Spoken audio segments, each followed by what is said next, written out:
அனைவருக்கும் வணக்கம். யாமறிந்த மொழிகளிலே தமிழ் மொழி போல் இனிதாவது எங்கும் காணோம் என்றான் மகாகவி பாரதி. எங்கள் வாழ்வும் வளமும் மங்காத தமிழ் என்று சங்கே முழங்கு என்றான் பாரதிக்கு தாசன் என்று பக்குவமாய் பெயர் சூட்டிக்கொண்டு பாரதிர கவி பொழிந்த பல்கு தமிழ் சொல்மேகம் பாவேந்தன் பாரதிதாசன். இவ்வாறாக மூவேந்திரதம் மடி வளர்ந்து முச்சங்கம் கண்ட முத்தமிழுக்கு என்னுடைய முத்தான முதல் வணக்கத்தை சமர்ப்பிக்கின்றேன். கைதட்டினவங்களுக்கெல்லாம் நன்றி, எல்லாருக்கும் நன்றி. உற்சாகமாக இருங்க. பெரிய கவிதை கடலே இங்கே வந்திருக்கு. கவிஞர் அறிவுமதி அண்ணா வந்திருக்காரு. பாரதிதாசன் கண்ணாடியில் பாரதியை பார்ப்பதற்காக அவர் இருக்கிறார். அவருக்கு என்னுடைய பணிவன்பான வணக்கத்தை தெரிவித்துக் கொள்கின்றேன். நான் கோவையிலிருந்து வந்திருக்கிறேன். பேசி முடிச்சுட்டு கோவை போகணும், அதனால் முன்னால் பேசிட்டு போகிறேன்னு கேட்டேன். அவர் சரின்னு சொல்லிட்டார், பேசிட்டு போகிறேன். கோவை என்றால் சிறுவாணி இனிக்கும்.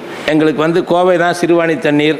அங்கே தான் பிஆர்ஓ படித்தாங்க, அங்கே அக்ரியில் வரும்போது சொன்னாங்க. கோவை என்றால் சிறுவாணி இனிக்கும், கொங்கு தமிழ் மணக்கும், மேற்கு மலை சாரல் மெல்ல நனைக்கும், அங்கு உழைக்கும் தோள்களை ஒரு சேர இணைத்தால் இந்தியாவில் இன்னொரு இமயம் பிறக்கும். அப்படிப்பட்ட ஊரிலிருந்து விழுப்புர புத்தக கண்காட்சியில் உங்களோடு பேசுவதற்காக எங்களை அழைத்த மாவட்ட ஆட்சித்தலைவருக்கும் பப்பாசிக்கும் முதலிலே என்னுடைய பணிவன்பான வணக்கத்தை தெரிவித்துக் கொள்கின்றேன். நீங்கள் எல்லாம் அறிவு தேனீக்களாக ஒவ்வொரு தினமும் இங்கே நடைபெறுகிற விழாவில் சொல்லப்பட்ட கருத்துக்களை வாங்கி கொண்டு, புத்தகத்தை வாங்கி கொண்டு வாழ்க்கையை புரட்டி போடுகிற சிந்தனையோடு நீங்கள் இருக்கிறீர்கள். நான் வாழ்க்கையை பார்க்கிறேன். யாருமே பிறக்க வேண்டும் என்று ஆசைப்பட்டு பிறக்கவில்லை. யாருமே பிறக்க வேண்டும் என்று ஆசைப்பட்டு பிறக்கவில்லை, என்னை உட்பட. பிறந்து விட்டோம் என்று வாழ்ந்து கொண்டிருக்கிறோம். பிறந்து விட்டோம், மீண்டும் இந்த மண்ணில் பிறப்பெடுப்போம் என்பதில் ஒரு உறுதி இல்லை. பிறந்து விட்டோம் என்கின்ற காரணத்தால் பெயரளவில் வாழ்வதில் ஒரு பயனும் இல்லை.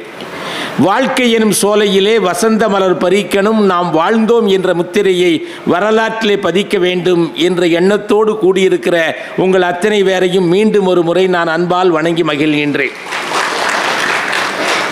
நான் பேசுவதற்காக எடுத்திருக்கிற தலைப்பு சாதனைகள் சாத்தியமே என்று. நிகழ்ச்சி தொகுப்பாளராக இருக்கக்கூடிய பேராசிரியர் அழகாக சொன்னார். சொல்லுகிற போது கனித்தட்டு வழங்குவதை பற்றி அழகாக சொன்னார். கனித்தட்டு என்கிற வார்த்தையை சொன்னவருக்கு ஒரு கைதட்டல் கொடுக்கலாமே. ஆக சாதனைகள் சாத்தியமே அப்படின்னா என்ன அர்த்தம்? சாதனைனா என்ன, சரித்திரம்னா என்ன அப்படின்னு பார்க்கறது. சாதனை என்பது அலங்காரம், சரித்திரம் என்பது அஸ்திவாரம். சாதனை என்பது அலங்காரம், மாறிட்டே இருக்கு. நான் ஒரு சாதனை பண்ணால் இன்னொருத்தர் சாதனை பண்ணலாம், அவர் இன்னொரு சாதனை பண்ணலாம். சரித்திரம் என்பது உலக வரலாறு. உலக வரலாற்றை எடுத்து பார்த்தால் இரண்டு விதமான மனிதர்கள் இருக்கிறார்கள். வெற்றியடைந்தவன் இருக்கிறான், தோற்று போனவன் இருக்கிறான். அதாவது வென்றவன் இருக்கிறான், வீழ்ந்தவன் இருக்கிறான், வேடிக்கை பார்த்தவன் எந்த வரலாற்றிலும் இல்லை. ஆகவே நாம் வேடிக்கை மனிதர்களாக இருக்காமல் எது இருந்தாலும் சரி அதிலே கலந்து கொள்கிற பொழுதுதான் அதிலே சாதனையோ சாத்தியமோ வேண்டும். ஆக மனித வாழ்க்கையை பற்றி பார்க்கிறேன். மனிதனுக்கும் மற்ற உயிரினங்களுக்கும் என்ன வேறுபாடு என்று கேட்டால், எல்லா உயிரினங்களும் பிறக்கும் பொழுதே வாழ கற்றுக்கொண்டு பிறந்து விடுகிறது, அல்லது வாழ்க்கைக்கு தேவையான திறமையோடு பிறந்து விடுகிறது. அன்பு ஊர்ந்து சிந்திச்சு பாருங்க. மீன் குஞ்சுகளுக்கெல்லாம் நீந்த தெரியவில்லை என்று சொல்லி ஒரு டைம் டேபிளில் போட்டு 1 மணி நேரம் நீங்கள் உப்பு தண்ணியில் நீந்துங்க, 1 மணி நேரம் நல்ல தண்ணியில் நீந்துங்க, சனி ஞாயிறு குளம் குட்டையில் நீந்தி பழகி கொள்ளுங்கள் என்று யாராவது நீச்சலை கற்றுக் கொடுக்கிறார்களா? குயில் குஞ்சுகளுக்கு கூக தெரியவில்லை என்று சொல்லி பள்ளிக்கூடத்தில் போய் டிப்ளமா இன் சிங்கிங் வாங்கி வந்து விடுங்கள் என்று யாராவது அனுப்புகிறார்களா? இதைத்தான் என்னுடைய ஒரு புத்தகத்தில் நான் குறிப்பிட்டேன். நீந்த தெரியாத மீன்கள் இல்லை, ஓடத் தெரியாத மான்கள் இல்லை, பாடத் தெரியாத குயில்கள் இல்லை, ஆடத் தெரியாத மயில்கள் இல்லை. ஆனால் வாழத் தெரியாத மனிதர்கள் இருக்கிறார்கள், வாழத் தெரியாமல் இருந்து விடுகிறார்கள். இப்படி வாழத் தெரியாத மனிதர்களை வாழும் மனிதர்களாக மாற்றுவதுதான் கல்வி, படிப்பு, அறிவு எல்லாம் இதிலிருந்து தான் வருது. ஆக உலகம் வேகமாக ஓடிக்கொண்டிருக்கிற பொழுது வாழ்க்கையை பற்றி ஒரு மாணவி ஒரு கவிதை எழுதினாள். எங்கள் ஊரில் அப்பா சொன்னார் என்ஜினியர் ஆக சொல்லி, அம்மா சொன்னால் டாக்டர் ஆக சொல்லி, அண்ணன் சொன்னான் அட்வொகேட் ஆக சொல்லி, அக்கா சொன்னால் ஆடிட்டர் ஆக சொல்லி, ஆனால் இதுவரையில் யாருமே சொல்லவில்லை நல்ல மனிதராக வேண்டும் என்று அவள் எழுதுகிறாள். ஆகவே உங்கள் கைதட்டல் அந்த மாணவிக்கு போய் சேர வேண்டும். ஒரு நல்ல மனிதராக வேண்டும் என்று சொன்னால் அந்த மனிதராவதற்கு கல்வி படிப்பு அவசியமாக இருக்கிறது. வகுப்பறையிலே படிக்கிற படிப்பு போதாது. நம்ம நாட்டில் 3 விதமான கல்வி முறையை நாம் சொல்லலாம். ஒன்று எஜுகேஷன் ஃபார் எக்ஸாமினேஷன், தேர்வுக்கான கல்வி. முதல் நாள் இரவு படித்துவிட்டு 2வது நாள் மறந்து விடுவது. 2வது கல்வி வேலைக்கான கல்வி. 3வது வாழ்க்கைக்கான கல்வி. Education for examination, education for employment, education for life. வாழ்க்கைக்கான கல்வியை எந்த வகுப்பறையும் சொல்லித் தருவதில்லை. ஒரு மாணவன் சொன்னான், பல்லாண்டுகள் பயின்று பட்டம் வாங்கியாச்சு என்றாலும் வாழ்க்கை புத்தகத்தை என்னால் வாசிக்க முடியவில்லையே. அப்படி என்றால் வாழ்க்கை புத்தகத்தை வாசிப்பதற்கு நாம் தொடர்ந்து படித்துக்கொண்டே இருக்க வேண்டும். ஏன் என்று கேட்டால், நகர்ந்து கொண்டிருந்தால் தான் நதி அழகாக இருக்கிறது, வளர்ந்து கொண்டிருந்தால் தான் செடி அழகாக இருக்கிறது. அதுபோல முயன்று கொண்டு முன்னேறி கொண்டிருந்தால் தான் மனிதனால் அழகாக இருக்க முடியும். மூச்சு விடுபவன் எல்லாம் மனிதன் அல்ல, முயற்சி செய்பவனே மனிதன். ஆகவே தொடர்ந்து முயற்சி செய்வது. முயற்சி செய்கிறவன் சாதனை படைக்கிறான், தொடர்ந்து முயற்சி செய்கிறவன் சரித்திரம் படைக்கிறான். ஆகவே தொடர்ந்து முயற்சி செய்யவென்றால் தொடர்ந்து கற்றுக்கொண்டே இருக்க வேண்டும். கற்றுக்கொண்டிருக்க வேண்டும் என்று சொல்லான். எவ்வளவு சிறிய மலராக இருந்தாலும் அதில் தேன் இருக்கிறது. எவ்வளவு சிறிய மலராக இருந்தாலும் அதில் தேன் இருக்கிறது. அதுபோல எவ்வளவு சிறிய மனிதனாக இருந்தாலும் அவனிடம் ஒரு நல்ல விஷயம் இருக்கும். அந்த விஷயத்தை யார் யாரெல்லாம் கற்றுக்கொள்கிறார்களோ அவர்கள் தொடர்ந்து சாதனையும் சரித்திரம் படித்துக் கொண்டிருக்கிறார்கள். இப்படி கற்றுக்கொள்வது என்பது நமக்கு மேலே இருப்பவர்களிருந்து தான் கற்றுக்கொள்ள வேண்டும் என்ற கட்டாயம் கிடையாது. நமக்கு மேலே இருக்கக்கூடியவர்களிருந்து தான் கற்றுக்கொள்ள வேண்டிய கட்டாயம் கிடையாது. நமக்கு கீழே இருக்கக்கூடியவர்களிருந்தும் கற்றுக்கொள்ளலாம். எப்படி என்று கேட்டால், நாம் நிமிர்ந்து பறிக்கிற மாங்கனியை விட குனிந்து பறிக்கிற துளசியே சிறந்தது. நிமிர்ந்து பறிக்கிற மாங்கனியை விட குனிந்து பறிக்கிற துளசியே சிறந்தது. ஏனென்றால் மாங்கனி விருந்தாகிறது, துளசியோ மருந்தாகிறது. ஆகவே எல்லாரிடமும் கற்றுக்கொண்டே இருக்க முடியும். நான் கற்றுக்கொண்ட ஒரு சம்பவத்தை சொல்லுகிறேன். நான் கோவையிலிருந்து வந்ததால் நிகழ்ச்சி முடிவு கிளம்பி புறப்பட்டு விடுவேன். ஒரு முறை நான் சென்னையிலிருந்து கோவை ரயில் நிலையத்தில் வந்து இறங்கியதும் வெளியே வந்து பார்த்தால் ஒரு செருப்பு தைக்கிற தொழிலாளியிலிருந்து ஒன்றை கற்றுக்கொண்டேன். என்ன அப்படின்னா, செருப்பு தைக்கிற தொழிலாளி வேகமாக ஒருத்தர் தாண்டி ஓடினார். ஓடுகிற போது பார்த்தால் அவர் செருப்பு அருந்து விட்டது. அந்த செருப்பு தைக்கிற தொழிலாளிகிட்ட போய் கொடுத்து இதை தைக்க சொன்னார். உடனே அவர் என்ன கேட்டார், செருப்பு தைச்சிட்டு ஒரு 15 வருடங்களுக்கு முன்னால் அதற்கு கூலியா 10 ரூபா கேட்டார். இந்த ஆள் என்ன சொன்னார், 5 ரூபாய்க்கு மேலே 5 பைசா தர மாட்டேன்னு ரொம்ப கராராக பேசினார். இந்த செருப்பு தைக்கிற தொழிலாளி 10 ரூபா கொடுங்க 10 ரூபா கொடுன்னு கேட்க அவன் 5 ரூபாய்க்கு மேலே 5 பைசா கொடுக்க மாட்டேன்னு கராராக பேசினார்.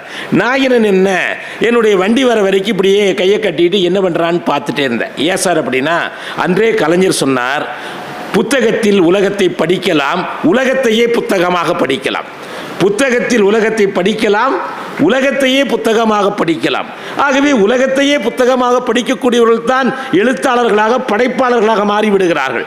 ஏனென்றால் யாரை சிந்தித்தாலும் கற்றுக்கொண்டு.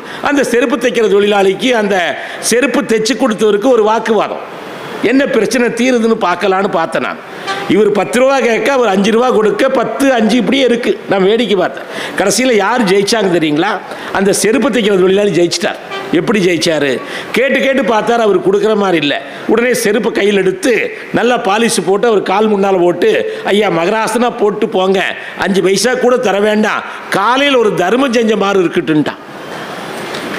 உடனே அவர் 10 ரூபாய் எடுத்து கொடுத்துட்டு பார்க்காம போயிட்டார். புரிஞ்சுதா? ஒரு பெரிய பிரச்சனை. செருப்பு குத்துனா பிரச்சனை இல்லை, வயிற்று குத்துனா பிரச்சனை. நிறைய பக்கம் சின்ன சின்ன பிரச்சனைக்கு ஊதி இணைக்கிற நெருப்பை ஊரை கூட்டி பெரிய பிரச்சனை ஆயிடும். ஒன்றை மனசில் வச்சுக்கோங்க. நான் சட்டம் படித்தவன். ஆனால் என்ன அப்படின்னா, சட்டம் பேசினால் வழக்கு நடத்தலாம், வாழ்க்கையை நடத்த முடியாது. சட்டம் பேசினால் வழக்கு நடத்தலாம், வாழ்க்கையை நடத்த முடியாது. அதற்கு என்ன சார் வேணும்னா, adjustment is better then argument என்று எழுதுகிறார்கள். விட்டு கொடுத்தலை பற்றி என்னுடைய நண்பர் ஒரு கவிதையில் கொடுப்பான். முதல் குணம் விட்டு கொடுத்து அட்ஜஸ்ட் பண்ணி போகிறது. ஏன்னா கணவன் மனைவி ஆகட்டும், சகோதரர்கள் ஆகட்டும், வேலை செய்கிற இடமும் ஆகட்டும், ஒரு அட்ஜஸ்ட்மெண்ட் நமக்கு இருந்தால் தான் வாழ முடியும். இல்லாவிட்டால் அந்நாடு சண்டை தான் இருக்கு. அந்த நண்பர் ஒரு கவிதை எழுதினார். விட்டு கொடுத்தல் என்பது தொலைப்பதல்ல, விதைப்பது. பாருங்க, விட்டு கொடுத்தல் என்பது தொலைப்பதல்ல, விதைப்பது. நட்பும் குடும்பமும் விட்டு கொடுத்தலின் விஸ்வரூபங்கள். நட்பு இருக்கணும், குடும்பம் இருக்கணும்னா 2 பக்கம் அட்ஜஸ்ட்மெண்ட் இருந்தால் தான் இருக்கு. குடும்பம் என்கிற சொல்ல 2ஆக பிரிக்க முடியாது. ஏன்னா நம்ம எல்லாம் 3 விதமான வாழ்க்கைக்கு ஆட்படுகிறோம். குடும்ப வாழ்க்கை, தொழில் வாழ்க்கை, சமுதாய வாழ்க்கை. ஆட்டோ ரிக்ஷாவிற்கு 3 சக்கரங்கள் இருப்பதை போல தொழில், குடும்பம், சமுதாயம் என்ற 3 நிலைகளில் நம்ம பயணப்படுத்துகிறோம். இந்த 3 நிலைகளிலும் நாம் மகிழ்வாகவும் ஆரோக்கியமாக வாழ்ந்தாதான் ஒரு சாதனை படைக்க முடியும்.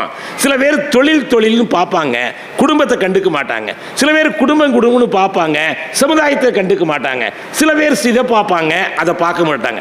3லையுமே அளவாக ஓரளவுக்கு பாஸ் மார்க்காவது வாங்கிட்டு போனால் தான் பார்க்க முடியும். நம்ம காலத்துக்கு முன்னால் ஒரு படம் வந்துச்சு, சிவாஜி கணேசன் நடித்த படம் தங்கப்பதக்கம் என்ற படம். நீங்கள் பார்த்துருப்பீங்க, பெரியவங்கெல்லாம் பார்த்துருக்கிறதுக்கான வாய்ப்பு இருக்குது. அவர் போலீஸ் அதிகாரியாக இருந்து தன்னுடைய குடும்பத்தை பார்க்காம கடமையோடு செயல்பட்டு தன்னுடைய மகனை ஒழுங்காக வளர்த்தாதனால அவன் திருடனான பிறகு அவனையே சுட்டு பிடிப்பார். மகன் என்று பார்க்காமலும் சுட்டு பிடிப்பதற்காக அவர் தங்கப்பதக்கம். அந்த படம் அப்படியே முடிகிறது. ஏன்னா அவர் அதிகாரி என்கிற பாதையை சரியாக சென்றார், குடும்பம் என்பதை கவனிக்கவில்லை. மகாகவி பாரதி சொன்னதை போல கண்கள் 2ம் விற்று சித்திரம் வாங்கினால் கைகொட்டி சிரியாரோ. ஆக இது 3லையும் நம்ம வர வேணும். நம்ம என்ன எதிர்பார்க்கிற? முதல்ல குடும்பத்தில் மகிழ்ச்சியாக இருக்கணும், தொழிலில் வெற்றி அடையணும், சமுதாயத்தில் மதிப்போடு இருக்கணும். குடும்பத்தில் மகிழ்ச்சியாக இருக்கணும், தொழிலில் வெற்றி அடையணும், சமுதாயத்தில் மதிப்போடு இருக்கணும். இந்த 3ம் இருந்தால் தான் ஒரு முழு நிறைவான மனிதனா. அதைத்தான் ஒரு சாதனையாகவே நான் நினைக்கிறேன். பெரிய சாதனையெல்லாம் வேண்டியதில்லை. சாதனை என்றால் நம்ம மகிழ்ச்சியாக இருந்தால் போதும். ஆக இந்த விட்டு கொடுத்தல்னா கவிதை நீளுது. விட்டு கொடுத்தல் என்பது தொலைப்பதல்ல, விதைப்பது. நட்பும் குடும்பமும் விட்டு கொடுத்தலின் விஸ்வரூபங்கள். இதில் வளைவது கூட கம்பீரமானது வில்லை போல, வீழ்வது கூட மகிழ்ச்சியானது மலையைப் போல. வெற்றியினால் அன்பில் விரிசல் விழுமெனில் தோற்று போவதே சுகமானது. நான் வெற்றி அடைந்து என்னுடைய குடும்பத்தில் ஒரு விரிசல் வருகிறது என்று சொன்னால் அந்த வெற்றி எனக்கு வேண்டாம். நான் வெற்றி அடைந்த நட்பிலே ஒரு விரிசல் வருகிறது என்று சொன்னால் அந்த வெற்றி எனக்கு வேண்டாம். ஏன்னால் நான் வெற்றி அடைந்தால் கொண்டாடுவதற்கு என்னுடைய குடும்பம் வேண்டும், என்னுடைய நண்பர்கள் வேண்டும். ஆகவே அவரிடம் நான் கொஞ்சம் அட்ஜஸ்ட் பண்ணி விட்டு கொடுத்து போகிற மனப்பான்மை தான் வேணும். ஆக இந்த 3 நிலையில் எடுத்துட்டா இப்போ எல்லாரும் எங்கே ஓடுறான்னு யுனைடெட் நேஷன்ஸ் ஆர்கனைசேஷன் அவங்க ஒரு ஆராய்ச்சி பண்ணாங்க. கொரோனாவுக்கு முன்னால் என்ன ஆராய்ச்சி பண்ணாங்கன்னா, காலையில் எந்திரிச்சு எல்லாருமே ஓடுறானே எதை நோக்கி ஓடுறான்? தண்ணி கொஞ்சம் எடுங்க. ரொம்ப நன்றி.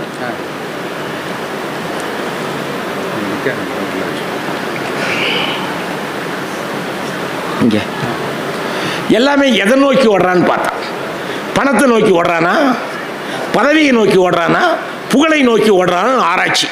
பணமா, பதவியா, புகழா?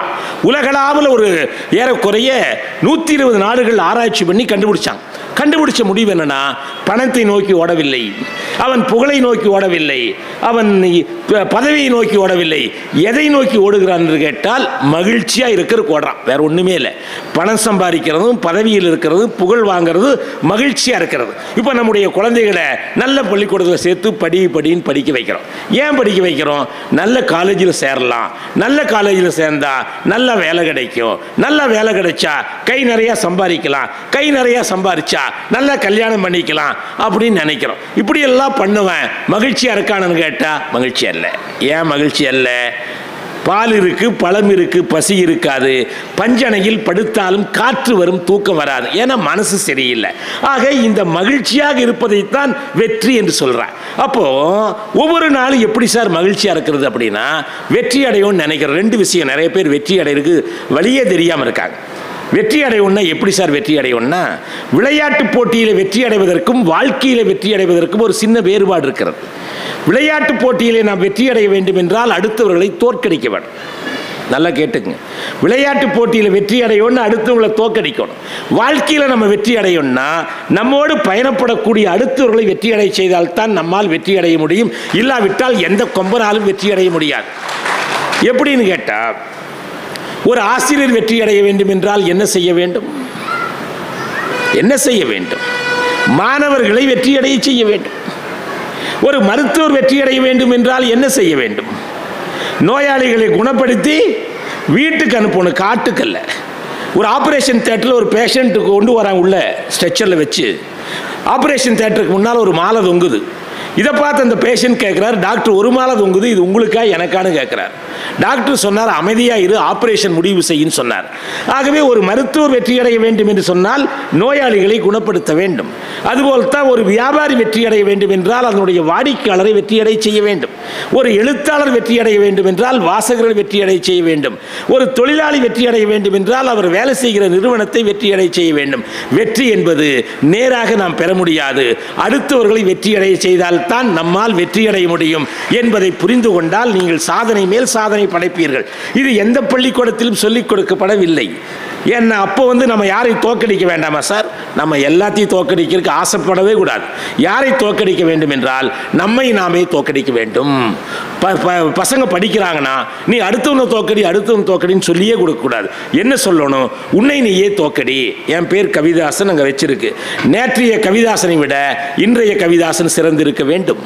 இன்றைய கவிதாசனை விட நாளைய கவிதாசன் உயர்ந்திருக்க வேண்டும். அப்பொழுதுதான் உயர்ந்த நிலைக்கு வருவோம். ஒரு செடி இருக்கு, அந்த செடி 5 ஆண்டுகளுக்கு பிறகு ஜூம்புமான மரமாகிறது இல்லை. தினசரி என்ன செய்யுது? சின்ன சின்ன இலை விடுது, சின்ன சின்ன குருத்தை விடுது. 5 ஆண்டுகளுக்கு பிறகு 10 ஆண்டுகளுக்கு பிறகு அது ஒரு பெரிய மரமாக வருகிறது. ஆகவே இதுதான் ஒரு கவிஞன் ஒரு கவிதையில் சொல்றான். செடியும் புல்லும் பேசிக் கொண்டதை பற்றி அந்த கவிதை சொல்கிறது. செடியும் புல்லும் பேசுமா சார்? பேசும். கவிஞனுக்கு எல்லாமே கேட்கும். ஒரு இடத்துல பூங்காவில் செடி வச்சாங்க, அது வேகமாக வளர்ந்தது. புல் வச்சாங்க, அது தரையிலேயே கடந்தது. இது வேகமாக வளர்ந்தது, அது தரையிலேயே கடந்தது. வேகமாக வளரக்கூடிய செடியை பார்த்து புல் கேட்டது. செடியை பார்த்து புல் கேட்டது, செடியே ஏன் இத்தனை வேகமாய் வளர்கிறாய் என்று. செடியே ஏன் இத்தனை வேகமாய் வளர்கிறாய் என்று. அதற்கு செடி பதில் சொன்னது, வளராவிட்டால் காலால் தலை மீது நச்சு நச்சு என்று மிதிப்பான். ஆகவே வளர்ந்து விட்டால் நிழல் பெற நாடுவேன். ஆகவே நான் வளர்கிறேன் என்று அந்த செடி சொன்னதாக அந்த கவிஞர் எழுதினார். நான் எழுதவில்லை. அந்த கவிஞருடைய பெயர் எனக்கு தெரியவில்லை. வருகிற போது வாசித்து வந்தது. ஆக அந்த ஆராய்ச்சி பண்ணதுல மனுஷன் சந்தோஷத்தை தேடி ஓடுறானே, இந்த சந்தோஷம் எங்க சார் கிடைக்கும்? அவங்க 3 இடத்துல இந்த சந்தோஷம் கிடைக்குதுங்கிறான். நம்ம செய்யற வேலை நமக்கு பிடிச்சா 60% சந்தோஷம். 60 செய்யற வேலை என்ன வேலை வேணாலும் செய்யலாம். ஆங்கிலத்தில் சொன்னா, if you love the job it becomes beauty, otherwise it is duty, then it becomes dirty. அந்த வேலையை நேசித்து செய்ய வெசி இருக்கிறது. ஏன்னா இப்போ இக்கிகாய்னு ஒரு புக் இருக்கு, அது படிக்கலாம் நீங்க. இக்கிகாய்ங்கிற புக்கில் அது ஜப்பான் நாட்டில் இருக்கக்கூடிய ஒரு தீவு. அந்த தீவில் இருக்கக்கூடியவங்க எல்லாருமே 120 வயசு ஆரோக்கியமாக நோய் இல்லாமல் வாழ்றானா. ரிட்டையர்மெண்ட் எல்லாம் கிடையாது. 60 வயசு 62 வயசு ரிட்டையர்மெண்ட் கிடையாது. எவ்வளவு நாள் ஆரோக்கியமாக இருக்கிறான்னு அவன் வேலை செய்யறது. சராசரி வயசே 60, 120. உடனே என்னாச்சு? உலக மருத்துவ நிறுவனம் எப்படா இவங்க 120 வருஷம் வாழ்றாங்கன்னு போய் ஆராய்ச்சி பண்ண பிறகு 3 விஷயத்தை அவங்க கண்டுபிடிச்சாங்க. முதல் விஷயம், அவங்க எந்த வேலை செஞ்சாலும் அந்த வேலையை பிடிச்சு செய்கிறாங்க. அந்த வேலையை அவங்களா மாறிடுறாங்க. அடுத்தது, அடுத்தவங்களுக்கு பிடிக்கிற மாதிரி செய்கிறான். தனக்கு பிடிச்ச மாதிரி செய்கிறான், பாக்கி பேருக்கு பிடிச்ச மாதிரி செய்கிறான். 2 வச்சுக்கலாம். 3வது, வயிறு நிறைய சாப்பிட்றது இல்லை, பசி தீர சாப்பிட்றான். 2க்கு வித்தியாசம் பாருங்க. வயிறு நிறைய சாப்பிட்றது வேற, பசி தீர சாப்பிட்றது வேற.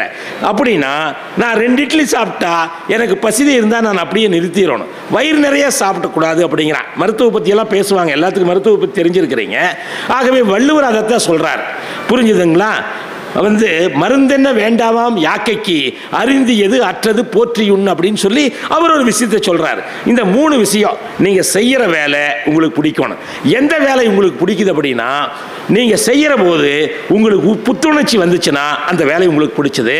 எந்த வேலையை செய்யும் பொழுது உங்களுக்கு சலிப்பு தட்டுச்சுன்னா அந்த வேலை உங்களுக்கு பிடிக்காத வேலை அப்படிங்கிறதா முக்கியம். நான் ரூட்ஸ் நிறுவனத்திலிருந்து வர்றேன். என்னை பற்றி அறிமுகப்படுத்தும் போது சொல்லலை, உங்கள் பைக்கில் கார்ல எல்லாம் ஹார்ன் இருக்கு பாருங்க, சத்தம் போடுறது.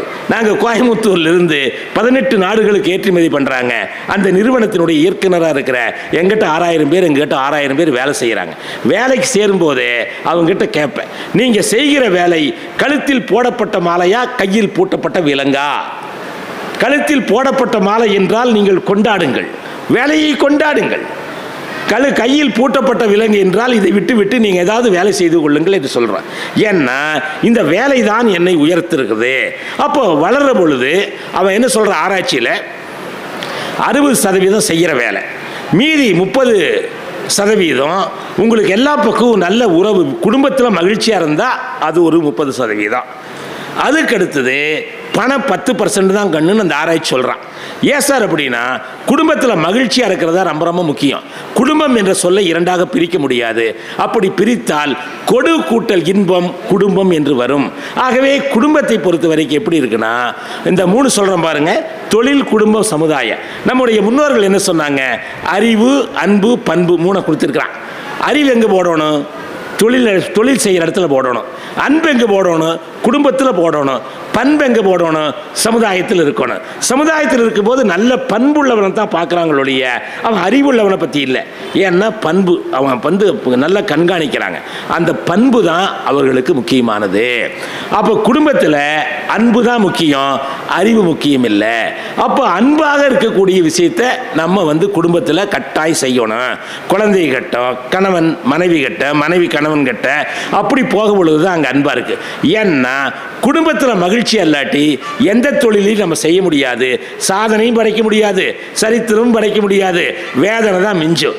ஏன்னா நான் எங்கிருந்தாலும் என்னுடைய நினைவு வீர்கள் நீண்டிருப்பது என்னுடைய குடும்பத்தில்.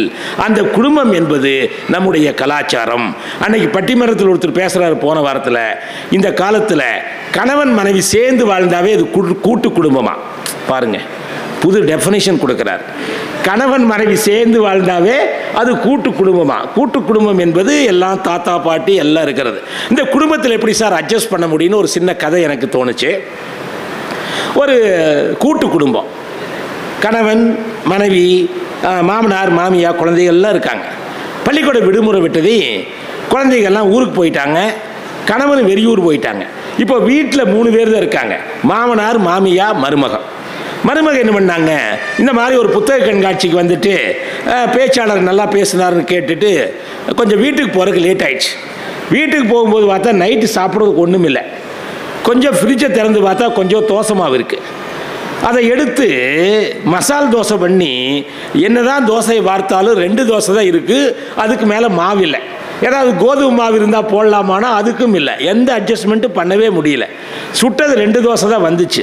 ஆனால் 3 பேர் இருக்காங்க, மருமக, மாமனார், மாமியா. இந்த மருமக ரொம்ப புத்திசாலியான மருமக என்ன செஞ்சாங்க, சுட்ட 2 தோசையும் கொண்டு போய் உன்னை மாமனாருக்கு கொடுத்தாங்க, உன்னை போய் மாமியாருக்கு கொடுத்தாங்க.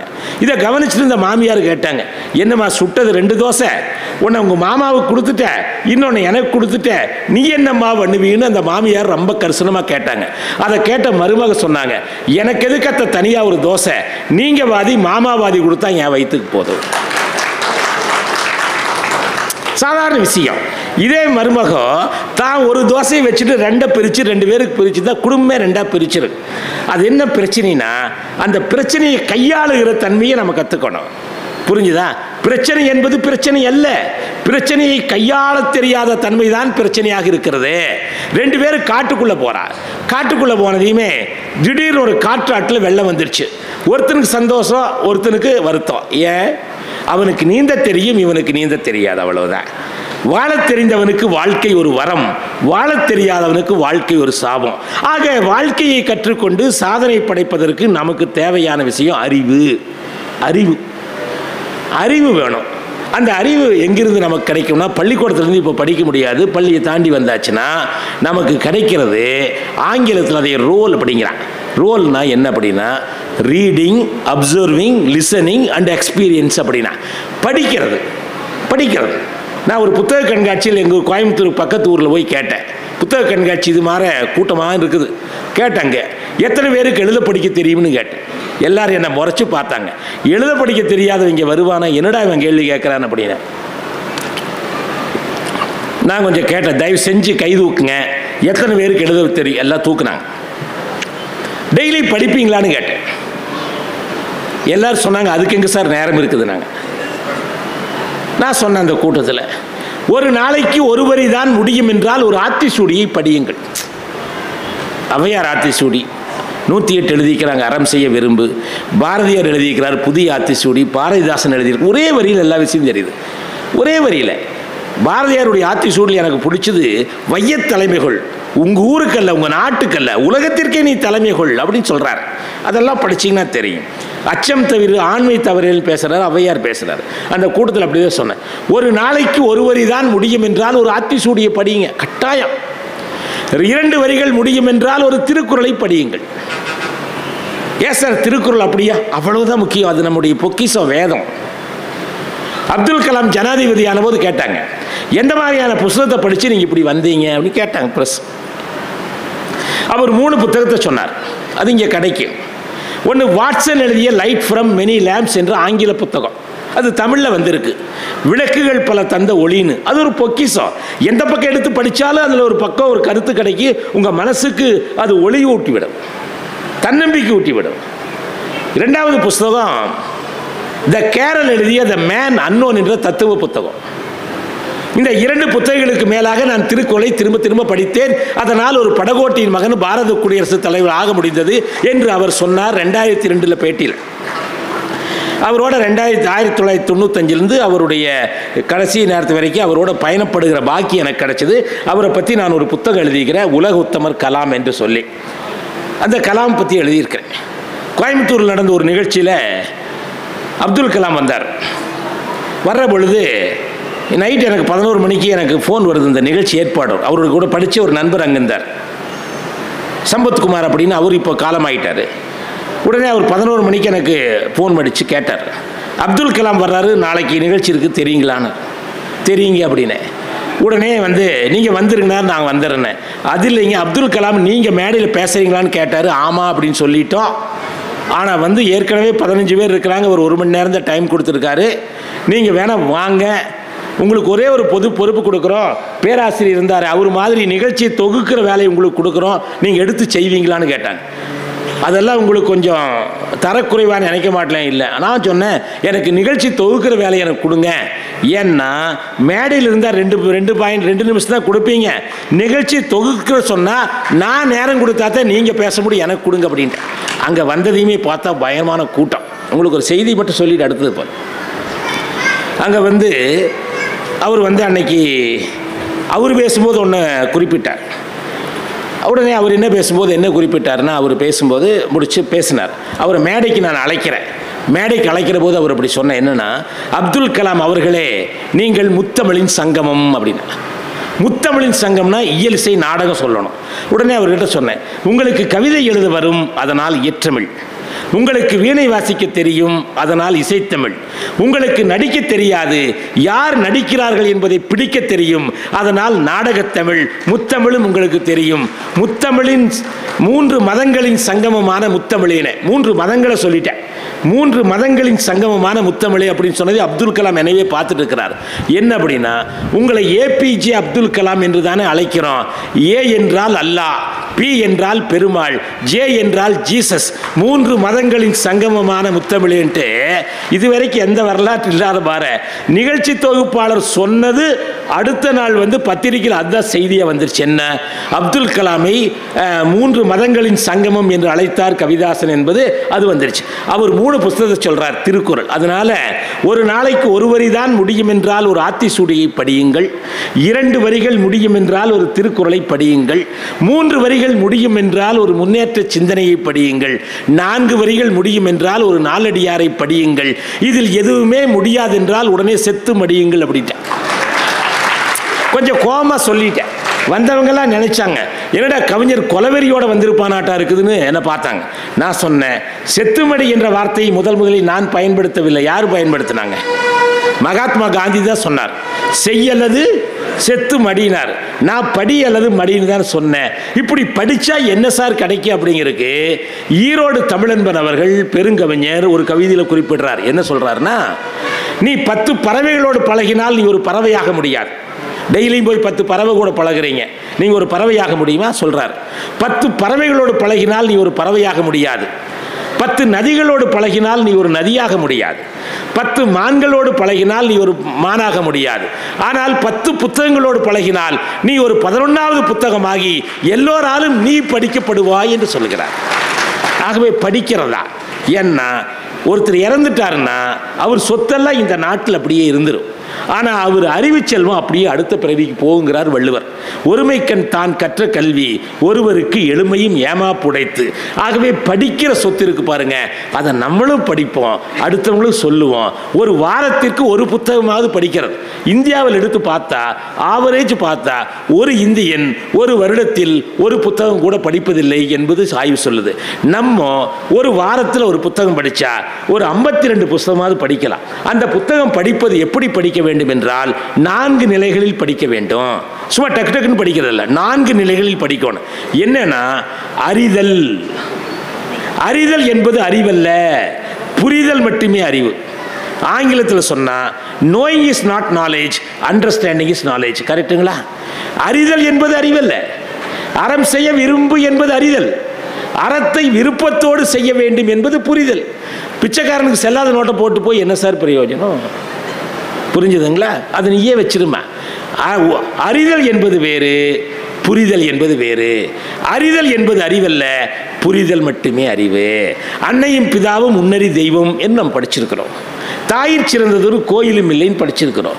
தந்தை சொல் மிக்க மந்திரம் இல்லைன்னு படிச்சிருக்கிறோம். இத்தனையெல்லாம் படிச்சுட்டு பேரண்ட்ஸுக்கு பெற்றோர்களுக்கு சோறு ஓடாம விட்டோம்னா இந்த படிப்புனால என்ன பிரயோஜனம்?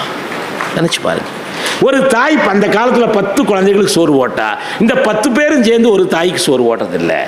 இந்த தாயை பற்றி எங்களுடைய பள்ளியில் ஒரு மாணவன் ஒரு கவிதை எழுதினா, அடாடாடா, மெழுகுவர்த்திக்கு ஒளி கொடுக்க உயிரை விட்டது தீக்குச்சி. பாருங்க, பெற்றோர் எந்த இருந்தாலுக்கெல்லாம் மெழுகுவர்த்திக்கு ஒளி கொடுக்க உயிரை விட்டது தீக்குச்சி, அதை நினைத்து நினைத்து கண்ணீர் விட்டது மெழுகுவர்த்தி. அடாடாடா, எப்படி கவிதையை உருகிறான் பாருங்க. ஆக அறிதல் என்பது அறிவல்ல, புரிதல் மட்டுமே அறிவு. புரிதல் என்பது அறிவல்ல, அது குறித்து சிந்தித்தல் மட்டுமே அறிவு. வள்ளுவ தாத்தான் சொல்றாரு, எப்பொருள் யார் யார் வாய் கேட்பினும் அப்பொருள் மெய்ப்பொருள் காண்பது அறிவு. கவிதாசன் சொன்னாரு, அவர் சொன்னார், இவர் சொன்னாருக்காக நீ கேட்காத, நீ சிந்திச்சு பாரு. நான் எப்பொருள் யார் யார் வாய் என்பதை கொஞ்ச நாளைக்கு நம்மளை பற்றி தான் சொல்றாருன்னு நினைச்சேன். இப்போ எப்பொருள் யார் யார் வாயின்னு சொல்றதுக்குள்ள வள்ளுவரோட வாய் இருக்குதுன்னு நான் இப்போ புரிஞ்சுட்டேன். அவர் சொன்னானுக்காக நாம கேட்க வேண்டாம், அதை விட உயர்ந்த கருத்து உங்களால் சொல்ல முடியும்னா பார்க்கணும். யார் வேணாலும் ஒரு கருத்தை சொல்லலாம், எப்போ யார் சொல்றாங்கன்னு தெரியாது. ஆகவே ஒரு கருத்து, இந்த பூமி உருண்டையை புரட்டி போடக்கூடிய கருத்து உங்களுக்குள்ள இருக்கு. நீங்க இத்தனை பேர் இருக்கிறீங்க, உங்களுக்கு இருக்கிற அனுபவம் இருக்கு பாருங்க. இந்த அனுபவத்தை நீங்க ஒரு புத்தகமா எழுதலாம், யோசிக்க வேண்டாம். வெள்ளைக்காரன் எல்லாம் வெளிநாட்டுக்காரன் என்ன பண்ணுவான், ஜெயிச்சாலும் நான் எப்படி ஜெயிச்சேன்னு ஒரு புத்தகம் எழுதிடுவான், தோத்தாலும் நான் ஏன் தோத்தன்னு ஒரு புத்தகம் எழுதி அதுல பணக்காரன் ஆயிடுவான். புரிஞ்சுதுங்களா? உங்க வெற்றியை விட உங்களுடைய தோல்விதான் அடுத்தவங்களுக்கு பாடநூலா இருக்கும். நினைச்சு பாருங்க. எப்படி சார் புத்தகம் எழுதுற? நான் ஒரு 75 புத்தகம் எழுதியிருக்கிறேன், அண்ணா அதை விட அதிகமாக எழுதியிருக்காரு. என்ன எழுதுறோம்னா, ஒரு நாளைக்கு ஒரு பக்கம் எழுதுங்க. எழுதுறதுக்கு என்ன சார் கிடைக்கும்னா, டெய்லி நிறைய பேரை சந்திக்கிறீங்க. சில பேர் நம்மளுக்கு பாடம் கற்றுக் கொடுப்பான், சில பேர் நம்மகிட்ட பாடம் கற்றுக்குவான். 2 வேலை நடக்கும், நடக்காமல் இருக்கவே இருக்காது. யாரை சந்திச்சாலும் ஒருத்தர் பாடம் கற்றுக் கொடுப்பான், இல்லாட்டி பாடம் கொடுப்பான். அப்போ மனசு தெளிவாக இருக்குது. கண்டதெல்லாம் யோசிக்கிறத விட உங்களுடைய அனுபவம் தான் சிறந்தது. அதைத்தான் கண்ணதாசன் அனுபவம் தான் கடவுளுங்கிறார். என்ன சொல்றாரு? கடவுளை பார்த்து கேட்கிறாரா கண்ணதாசன், பிறப்பு என்பது யாதென கேட்டேன், பிறந்து வாரென இறைவன் பணித்தான். பிள்ளை என்ன இல்லறம் என்பது யாதென கேட்டேன், மணந்து வாரென இறைவன் படித்தான். அவன் மனையால் சுகம்னு சொல்றான். கண்ணதாசன் கொஞ்சம் மாத்திட்டேன், ஏன்னா மனையால் சுகம் கேட்டால் அப்புறம் பெண்களுக்கு என்ன சொல்றதுக்காக இல்லறம் என்பது யாதென கேட்டேன், மணந்து வாரென இறைவன் பணித்தான். பிள்ளை என்பது யாதென கேட்டேன், பெற்றுப்பாரென இறைவன் பணித்தான். வறுமை என்பது யாதென கேட்டேன், வற்றிப்பாரென இறைவன் பணித்தான். பாசம் என்பது யாதென கேட்டேன், பொழிந்து வாரென இறைவன் பணித்தான். முதுமை என்பது யாதென கேட்டேன், முற்றிப்பாரென இறைவன் பணித்தான். இறப்பு என்பது யாதென கேட்டேன், இறந்து வாரென இறைவன் பணித்தான். எல்லாமே அனுபவித்துத்தான் உணர வேண்டும் என்றால் ஆண்டவனே நீ எதற்கென்று கேட்டேன். ஆண்டவன் சற்றே அருகில் வந்து காதில் சொன்னான், அனுபவமே நான் தான் என்று. ஆகவே அனுபவப்பட்டவர்கள் நிறைய பேர் இருக்கிறீங்க, நீங்க புத்தகமா எழுதலாம். சென்னை புத்தக கண்காட்சியில் போய் பேசும்போது ஒரு புத்தகத்தை படிச்சுட்டு போனேன். அதில் ஒரு கவிதை எழுதியிருந்தா. அது என்ன எழுதியிருந்தான் தெரியுங்களா? சில பேர் வயசாயிடுச்சுன்னு வருத்தப்படுறவங்களுக்கு அவன் ஒரு கவிதை எழுதியிருந்தான். அவன் என்ன எழுதுறான் கவிதை, வயதாகிவிட்டதே என்று வருத்தப்படாதீர்கள், வயதாகிவிட்டதே என்று வருத்தப்படாதீர்கள், நிறைய பேருக்கு அந்த வாய்ப்பே கிடைக்கவில்லைன்ட்டான். பாருங்க, 2 பேரில் சொல்லிட்டான். எத்தனை பேர் போயிடுறான்? ஆக ஒவ்வொரு நாளும் உற்சாகமாக கொண்டாடுங்க. ஆக அறிதல் என்பது அறிவல்ல, புரிதல் மட்டுமே அறிவு. புரிதல் என்பது அறிவல்ல. ஒரு வாசகத்தை படித்தால் அந்த வாசகத்தை குறித்து சிந்தித்து சிந்தித்து சிந்தித்து செதுக்கி செதுக்கி அதை உள்வாங்க வேண்டும். உள்வாங்கவில்லை என்று சொன்னால் அந்த படிப்பினால பிரயோஜனம் இல்லை. ஏன்னா நிறைய பட்டம் படிச்சிருக்கிறாங்க, ஆனால் அவங்களுக்கு தெரிய மாட்டேங்குது. அதற்கடுத்தது தெளிதல். ஏன் தெளிதல்னா தெளிதல் தான் முக்கியம். மகாகவி பாரதி தான் சொல்றாரு, தெளிந்த நல்ல அறிவு வேண்டும், எண்ணிய முடிதல் வேண்டும், நல்லவே எண்ணல் வேண்டும், திண்ணிய நெஞ்சம் வேண்டும், தெளிந்த நல்ல அறிவு வேண்டும். தெளிந்த அறிவு வராதனால தான் குழப்பி குழப்பி குழப்பி குழப்பி போயிட்டே இருக்கிறோம். இந்த தெளிந்த நல்ல அறிவு எப்படி சார்னா, நிலத்திலிருந்து பெட்ரோலையும் டீசலையும் வெட்டி எடுக்கிறோம், அதற்கு பெயர் குரூட் ஆயில், கச்சா எண்ணெய் என்று பெயர். அதுபோல நம்முடைய மனதில் தோன்றக்கூடிய எண்ணத்திற்கெல்லாம் கச்சா எண்ணம், கச்சா எண்ணெய். இந்த கச்சா எண்ணெயில் தூசு இருக்கு, மாசு இருக்கு. இது போல நமக்கு ஏற்படக்கூடிய கச்சா எண்ணத்தில் போட்டி இருக்கு, பொறாமை இருக்கு, காழ்ப்புணர்ச்சி இருக்கு, காமம் இருக்கு, இதெல்லாம் கலந்து இருக்கு. அந்த எண்ணெயை தூய்மைப்படுத்துவது போல எண்ணத்தை தூய்மைப்படுத்த வேண்டும் என்று வேதாத்திரி மகரிஷி சொல்றார். இந்த வாழ்க வளமுடன் சொல்ற மாதிரி மகரிஷி அது சொல்றார். என்ன சொல்றார்? எண்ணத்தை எண்ணத்தால் எண்ணி எண்ணி எண்ணத்தை எண்ணத்தில் நிலைக்க செய்தால் எண்ணம் அது பழக்கத்தால் தெளிந்துவிடும். ஆகவே எண்ணம் தான் மனுஷனுடைய வாழ்க்கை. நான் ஒரு புத்தகம் எழுதினேன், எண்ணங்களே ஏணிப்படிகள் என்று. MS உதயமூர்த்தி அவர்கள் எண்ணங்கள் எழுதியிருக்கார். அந்த புத்தகத்தை படிங்க. அந்த புத்தகத்தை படித்து அதை பிறகு நான் இது எண்ணங்களே ஏணிப்படிகள் என்று எழுதினேன். எண்ணங்களே ஏணிப்படிகள். ஏணிப்படிக்கு மட்டும் ஒரு வித்தியாசமான குணம், எடுத்து வச்சா ஏணி, படுக்க போட்டா பாட. அப்போ உங்க எண்ணத்தை எடுத்து வச்சா இங்க போலாம். எண்ணங்களே ஏணிப்படி, எண்ணங்களே ஏன் இப்படி பிரிக்கணும். எண்ணங்களே ஏணிப்படி, எண்ணங்களே ஏன் இப்படி. அப்போ ரீடிங், படிக்கிறது. ஏன்னா சுவாசிக்காத நாள் நாம் வாசிக்காத நாள் என்று கொஞ்சம் வாசிக்கலாம், பழகலாம். கல்லூரியில் படித்து உன்னி போய் படித்து என்ன சார் பண்ண போகிறோம் அப்படின்னு நினைக்காதீங்க. ஏன்னா இந்த படித்தது அடுத்த வசதிக்கு வரும். இப்போ வர்ற பொழுது நான் படிச்சுட்டு வந்தேன். ஒரு முறை நேரு சென்னைக்கு வந்தாராம். சென்னைக்கு வந்து தங்கின போது பிரைமரி சாருக்கு போது ஒரு புத்தகம் படிக்கணும்னு தேடினாராம். உலக பொருளாதாரத்தை பற்றி வந்த புத்தகம். அந்த புத்தகம் எங்கே கிடைக்குன்னு எல்லா பக்கம் காடி கடைசியில் கன்னிமாரா நூலகத்தில் இருக்குன்னு போய் எடுத்துகிட்டு வந்தாங்களா. அந்த 2 நாள் தான் ஆச்சுன்னு சொன்னாங்க. 2 நாளுக்குள்ளே யாராவது அதை எடுத்துகிட்டு போயிருப்பாங்களான்னு கேட்டால் அதை யார் எடுத்து படிக்கிறான்னு நினச்சாங்க. அங்கே போய் பார்த்தா அந்த புத்தகம் இல்லையா. அந்த புத்தகத்தை அறிஞர் அண்ணா எடுத்துகிட்டு படிக்கிற கொண்டு போயிட்டாராமா. ஸோ அப்படி படித்தங்காடி தான் இருக்குது. நிறைய சொல்லியிருப்பாங்க. அவர் அறுவை சிகிச்சை கூட தள்ளி போடாரு. பகத்சிங் வெடிஞ்சா தூக்கில் போடுறாங்க, வெடி புத்தகம் படித்தான். ஏன்னா ஒரு முட்டாள் சாகக்கூடாதுன்னு நினச்சான். வாசிப்பதற்கு நேரம் ஒதுக்குங்கள், அது உங்கள் வாழ்க்கையை வளப்படுத்தும். ஆகவே சின்ன சின்ன சாதனைகள் பண்ணுவதற்கும் நம்முடைய எண்ணங்களை உயர்வதற்கும் புத்தகங்கள் துணையாக இருக்கு. புத்தகத்தை பற்றி நான் 2 வரியில் ஒன்று எழுதினேன். என்ன சார் அப்படின்னா, தொட்டு தொட்டு பார்த்தால் அது வெறும் காகிதம். என்னங்க அது? தொட்டு தொட்டு பார்த்தால் அது வெறும் காகிதம், தொடர்ந்து படித்தால் அது வெற்றியின் ஆயுதம். தொட்டு தொட்டு பார்த்தால் காகிதம், தொடர்ந்து படித்தால் அது வெற்றியின் ஆயுதம். உடனே ஒருத்தன் என்கிட்ட கேட்டான், தொட்டு தொட்டு பார்த்தால் காகிதம்னு சொல்கிறீங்களே, தொடாமல் பார்த்தா என்ன? தொடாமல் பார்த்தா நீ ஒரு சூனியம், அவ்வளோதான். வேறு ஏதோ கேள்வி கேட்பானுங்க, கேட்காம இருக்க மாட்டானு. கேட்டால் நல்லது. அதனால அறிதல் என்பது அறிவல்ல, புரிதல் மட்டுமே அறிவு. புரிதல் என்பது அறிவல்ல, அதை குறித்து சிந்தித்தல் மட்டுமே அறிவு. சிந்தித்தல் என்பது அறிவல்ல, அதை தெளிவு ஏற்படுத்துதான் அறிவு. தெளிவு என்பது அறிவல்ல, பயன்படுத்தினா தான் அறிவு, இல்லாட்டி அது அறிவே கிடையாது. டாக்டர் கிட்ட போய் 100 ரூபாய்க்கு மருந்து வாங்கிட்டு வந்து தலகாணி கடை வச்சு படுத்து தூங்கினா வியாதி நல்லாகாது. ஆகவே அதனால தான் கற்றது ஒழுகுன்னு சொன்னாங்க. அறிந்த விஷயத்தை நாம் பயன்படுத்த வேணும். ஆக அது ரீடிங். அதற்கடுத்து அப்சர்வேஷன். எதை பார்த்தாலும் கவனிச்சு பாருங்க. 3 ஆப்பிள்கள் உலகத்தின் தலைவிதியை மாற்றியதாக சொல்லுகிறார்கள். ஒன்று ஆதாம் ஏவாள் சாப்பிட்ட ஆப்பிள். அது உண்மையா பொய்யோன்னு தெரியாது. அது ஒரு இது. அதுக்கு பிறகு தான் மனித சமுதாயம் தோணுச்சுன்னு ஒரு கதை. டார்வின் தியரியில் எப்படி வந்தார்னு அது ஒரு தியரி இருக்குது. 2வது ஆப்பிள் ஐசக் நியூட்டனுடைய ஆப்பிள். ஆப்பிள் பழம் மேலிருந்து கீழே விழுந்தது. எல்லாரும் எடுத்து சாப்பிட்டா, இவன் மட்டும் கேட்டால் ஏன்டா மேலிருந்து கீழே விழுகுது, அது கவனிச்சிருக்கிறான். அதுக்கு பிறகு புவியியல் விசையை கண்டுபிடிச்சா, விஞ்ஞானத்தில் புரட்சி வெடித்தது, விமானங்கள் பறந்தது. 3வது ஆப்பிள் ஸ்டீவ் ஜாப்ஸுடைய ஐஃபோன், ஆப்பிள் கம்ப்யூட்டர் வந்துச்சு. இது வந்த பிறகு என்னாச்சுன்னா, நம்முடைய மாணவன் எல்லாம் மாதா பிதா குரு தெய்வம் என்பதற்கு பதிலாக மாதா பிதா கூகுள் தெய்வங்கிறான். அது போட்டால் எல்லாமே தெரிஞ்சிருது.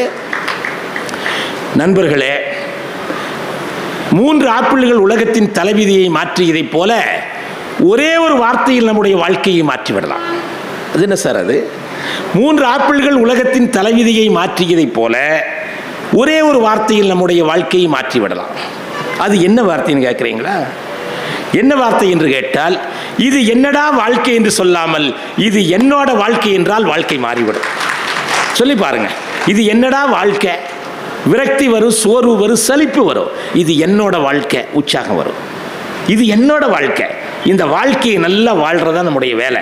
ஏன்னா வாழ்க்கை என்ற வார்த்தைக்குள்ளேயே வாழ்க்கையை வைத்திருப்பது தான் தமிழ் மொழியுடைய சிறப்பு. என்ன சிறப்பு? ஒருத்தன் நொந்து நூடுல்ஸ் ஆகி மூலையில் கிடந்தான். அவனை பார்த்து வாழ்க்கை அடைத்தது. வாழ்க்கை என்ற வார்த்தையில் இருக்கக்கூடிய முதல் எழுத்தை வைத்து அழைத்தது என்னது? வா என்று அழைத்தது. அவன் வந்தவன் கேட்டான், வாழ்க்கையே வா என்று அழைக்கிறாய், என்ன செய்வது என்று கேட்டான். வாழ்க்கை சொன்னது இரண்டாவது எழுத்தை சேர்த்து செய், வாழ் என்றது. இவன் கேட்டான், வாழ்க்கையே வா என்றாய், வாழ் என்கிறாய், எதை வைத்துக் கொண்டு வாழ்வது?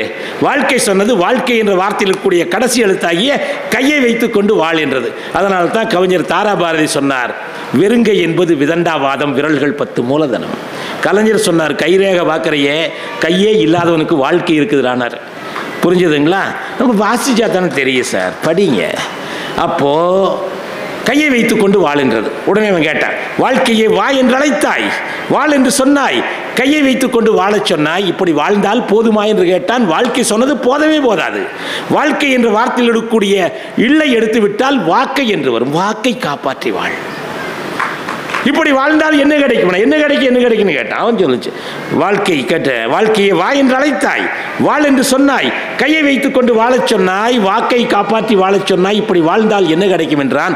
வாழ்க்கை சொன்னது வாழ்க்கை என்ற வார்த்தையில் இருக்கக்கூடிய முதல் எழுத்தையும் கடைசி எழுத்தையும் சேர்த்துப்பார். என்ன?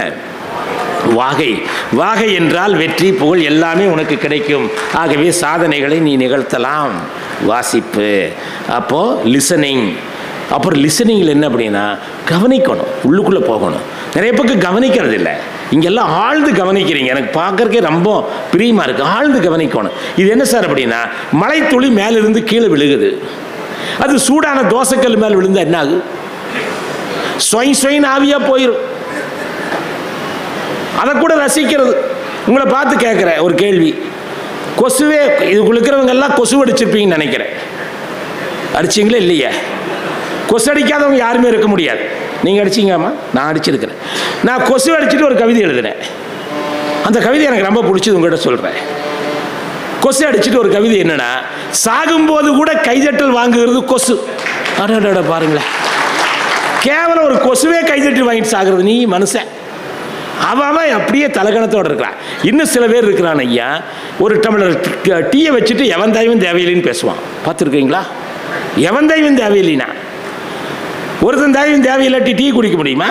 தேயிலை தோட்டத்தில் வேலை செஞ்சவன், களை எடுத்தவன், கவாத்து எடுத்தவன், கரும்பு விளை வச்சவன், வெட்டினவன், அதை சாக்கில் பிடிச்சவன், சர்க்கரை ஆக்கணுவன், சாக்கு செஞ்சவன், மாடு மேய்ச்சவன், பால் கறந்தவன், தண்ணி ஊற்றுனவன், அதுக்கு தீன் போட்டவன், கேஸ் உற்பத்தி செஞ்சவன், கேஸை லைட்டர் உற்பத்தி செஞ்சவன், டம்ளர் உற்பத்தி செஞ்சவன், கோடான ஓடிவேர் உழைப்பை வைத்துக்கொண்டு எவன் தெய்வம் தேவையில்லைன்னா நம்ம எப்படி வாழ முடியும் சார்?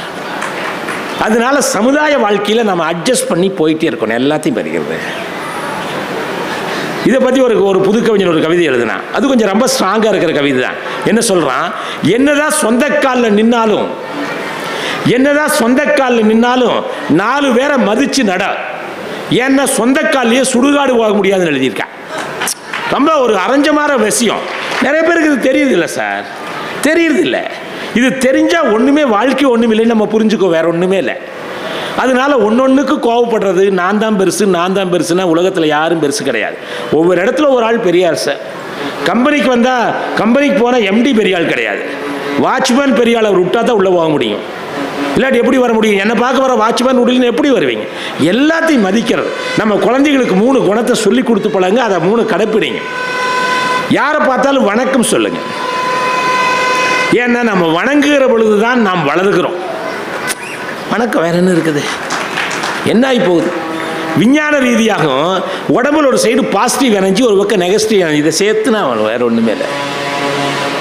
எல்லாரையும் பாராட்ட கற்றுக்குங்க. யாராக இருந்தாலும் பாராட்டுங்க. அட ஒரு சின்ன விஷயத்தை கூட பாராட்டுங்க. எப்படி சார் பாராட்ட முடியும்? வீட்டிலலாம் நான் பாராட்டுற மாதிரி பாடுங்க, எல்லாம் சொல்கிறதா. முடியில் வந்து சம்சாரத்தோட முடி தலையில் இலையில கிடந்தாலும் கூட இந்த இலையில கிடக்கிற முடி உன் தலையில் இருந்தால் எப்படி அழகாக இருக்குன்னு ஏதாவது ஒன்று பாராட்டுங்க சார். எப்போ பார்த்தாலும் குறை சொல்லிகிட்டே இருக்கிறது நிறைய பேர் வேலையாக இருக்கும். குறையே இல்லாத மனிதன் இல்லை, இருக்கானா? குறையே இல்லாத மனிதன் இல்லை. குறையை மட்டுமே பார்ப்பவன் மனிதனே இல்லை. நெல்லுனா உமி இருக்கு, நெல்லினா விதை இருக்கு, கரும்புனா சக்கை இருக்கு, பழம்னா தோல் இருக்கு, பலானா முள் இருக்கு, எல்லாத்தையும் விட்டு குறை தான் இருக்கு. குறை இல்லாமல் போய் அதை தொலைவிட்டு என்ன பண்ண முடியும்? அப்படி இருந்தால் நிம்மதியாகவே நம்ம இருக்க முடியாது. யாராக இருந்தாலும் சரி, அது சந்தோஷமாக இருக்கிறது. வந்து மேடம் வந்து அக்ரிகல்ச்சர் யூனிவர்சிட்டியில் படிச்சிருக்கிறாங்க, கோயம்புத்தூர். அவங்க காலேஜில் நடக்கும்போது ஒரு டைம் முத்தமிழ் விழாவுக்கு என்னை கூப்பிட்டுருந்தாங்க. அங்கே ஒரு மாணவி வந்து ஒரு அழகான கவிதை சொன்னாங்க. என்ன கவிதைனா, முள்ளோடு தான் வாழ்க்கை. வாழ்க்கை யாரு கூட? முள்ளோடு தான் வாழ்க்கை என்றாலும் சிரித்து கொண்டே இருக்கிறது ரோஜா. பாருங்களேன், சுற்றி முள், அந்த ரோஜா சிரிச்சுட்டு இருக்குது. எனக்கு கொடுத்த பரிசெல்லாம் அந்த மாணவிக்கு கொடுத்துட்டு நான் வீட்டுக்கு வந்து என் மனைவி கேட்டாங்க, கவியரங்கத்துக்கு போனீங்களே, கவியரங்கம் எப்படி இருந்துச்சுன்னு. முள்ளோடு தான் வாழ்க்கை என்றாலும் சிரித்து கொண்டே இருக்கிறது ரோஜா. உடனே அவங்க என்கிட்ட கேட்டாங்க, நீங்கள் முள்ளா ரோஜாவை அதை சொல்லுங்க முதல்னு. நான் சொன்னேன், நீ ஒரு முள் இல்லாத ரோஜா. எதுக்கப்பா வம்பு, எதுக்கு வம்பு? அட்ஜஸ்ட் பண்ணிட்டு போயிட்டு இருக்கு, தெரியுதில்ல? சாதாரண சின்ன விஷயம். நீங்கள் நினச்சி போய் பாருங்கள், எமோஷனலாக ஆகி ஆகி ஆகி ஆகி நிறைய பேர் பிரச்சனை. ஒரு கவிஞன் எங்கள் ஊரில் ஒருத்தர் எழுதுனேன், என் நிலத்தை நானும் தம்பியுடைய நிலத்தை அவனும் உழுது கொண்டிருந்தோம், மகிழ்ச்சியாக வாழ்ந்து கொண்டிருந்தோம். என் நிலத்தை நான், தம்பியோட நிலத்தை அவன் உழுது கொண்டு மகிழ்ச்சியாக வாழ்ந்து கொண்டிருந்தோம். எங்களுக்குள் சண்டை வந்தது. இப்பொழுது 2 நிலங்களையும் 2 வக்கீல்கள் உழுது கொண்டிருக்கிறார்கள். நாங்கள் ரோட்டில் லோலோ என்று போய் கொண்டிருக்கிறோம். நாங்கள் ஒன்று சேர்ந்து விட்டோம்னு சொல்கிறோம். வக்கீல் இருந்தால் கோவிச்சுக்காதீங்க, நானும் பிஎல் படித்தவன், அதனால் சொல்கிறேன்.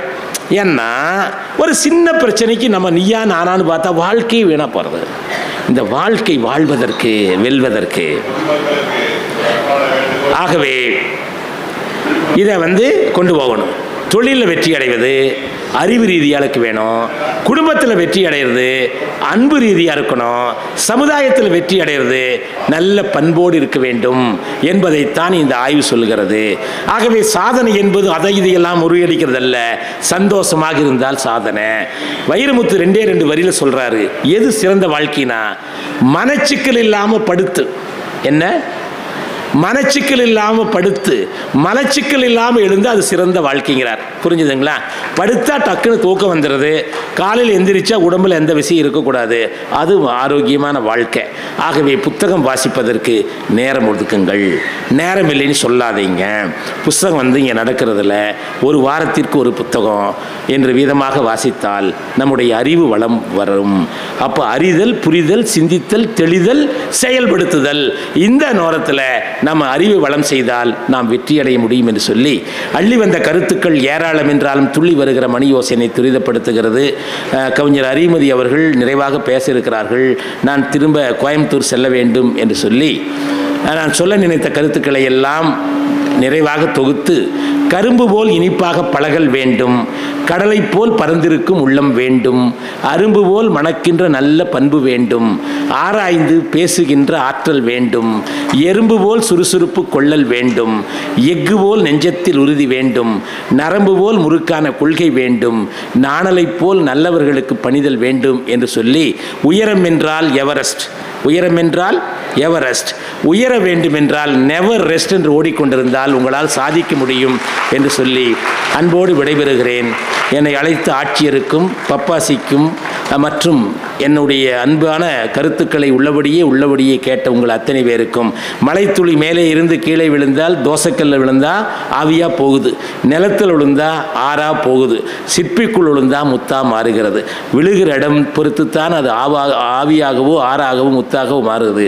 ஆகவே முத்து சிற்பியாக என்னுடைய கருத்தை உள்ள வாங்கி கொண்ட உங்கள் அத்தனை பேருக்கும் நன்றி பாராட்டி, நான் உணவில்லாமல் கூட உயிர் வாழ்வேன், இந்த நினைவில்லாமல் உயிர் வாழ முடியாது என்று சொல்லி, மேலும் என்னுடைய கருத்துக்களை நீங்கள் கேட்க விரும்பினால் கவிதாசன் தன்னம்பிக்கை என்ற யூடியூப் சேனலில் தினசரி இந்த நாள் வெற்றி திருநாள் என்று 2 நிமிடம் பேசுவேன். நீங்கள் கேட்கலாம். நன்றி, வணக்கம், வாழ்த்துக்கள்.